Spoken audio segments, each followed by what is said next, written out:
Slovensko zmizlo z mapy sveta, aby ste vedeli, pretože pán Šimečka sem prišiel a prvé, čo povedal, aká je tu katastrofa. Ja som povedal kolegom včera na klube, že prvé, čo prídete, presne toto poviete. Je to pravda? Asi je. Slovensko zmizlo z mapy sveta, pretože tu bola predchádzajúca vláda, ktorá čas sedí tam pod tým balkónom a ktorá vytvorila ďalší dlh štátny vo výške 24 miliard. To je suchá pravda, to sú fakty. A vy ste sa na tom istým spôsobom podielali. Nie priamo preto, že by ste vládli, boli tam síce nejaké hlasovania zo strany pána Valáška, ale boli tam minimálne vaši partneri z opozície, strana Sloboda a Solidarita. A mohol by som tu o tých ekonomických dopadoch tohto trojročného vládnutia veľa hovoriť, pán Šimečka, lebo toto, čo tu vy predvádzate a snažíte sa povedať, že sú za to zodpovedné vlády Smeru, tak vám niekoľkokrát minister financií aj včera jasne povedal, akým spôsobom odovzdávala vláda Smeru alebo potom vláda Petra Pellegriniho štátny rozpočet a ako na to Slovensko bolo. Slovo pomsta. Toto je pomsta na mojej osobe, na Šimečkovi, na mojej rodine, na pani Kolíkovej, aj to zaznelo.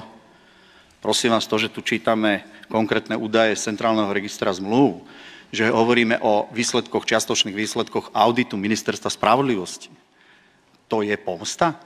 Ja vám poviem, čo bola pomsta. Pomsta bola to, čo tu robili v rokoch 2023, tam pod balkónom, ktorý už tretíkrát spomínam. Verejné zhromaždenia, ja som rád, že také politické ústavné právo je a nikto ich nespochybňuje, a keď ich budete zhromažďovať a zvolávať každý týždeň, ja môžem byť len rád, lebo konečne sa naplňa to, čo tí občania nemohli robiť možno pred rokom 89. Problém je iný, aký je obsah týchto verejných zhromaždení.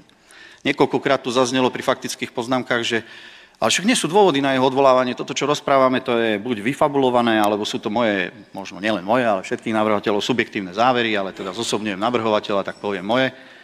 Pán Šimečka, aké boli dôvody na odvolávanie ministerky kultúry a ministra spravodlivosti? Za to, že konali zákonne? Za to, že sa vám ako opozícii tento postup nepáčil? Bol to postup v súlade so zákonom. Za to, že chránia rozpočtové prostriedky štátu? Za to, že ich kontrolujú, ako sa prideľujú? To chcete spochybňovať? To má byť dôvod na ich odvolávanie? Odišla pani Viháriová, ale justičné krivdičky to nazvala. Tak tuto zomierali ľudia vo väzbách a to boli justičné krivdičky. Rozumiete, čo tu som počul? Správy o porušovaní právneho štátu.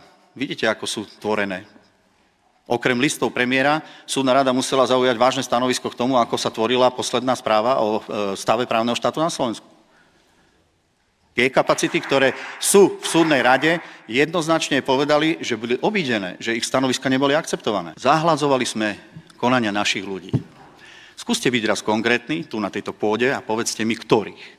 Ja vám teda odpoviem, ale konkrétne, ktorých vykonanie dodnes obhajujete a tvárite sa, že sú to tí najelitnejší. Áno, Čurilovcov. Tých, ktorí sú stíhaní, kde ja už dneska mám aj postavenie poškodeného, kde je obvinení Ďurka, Čurila, Šurek a Daňko. Aby sme si rozumeli. To sú tí vaši ľudia. Dodnes ste nestihli ani raz povedať vážnym spôsobom, áno, tak asi nejaké pochybenia by tu boli.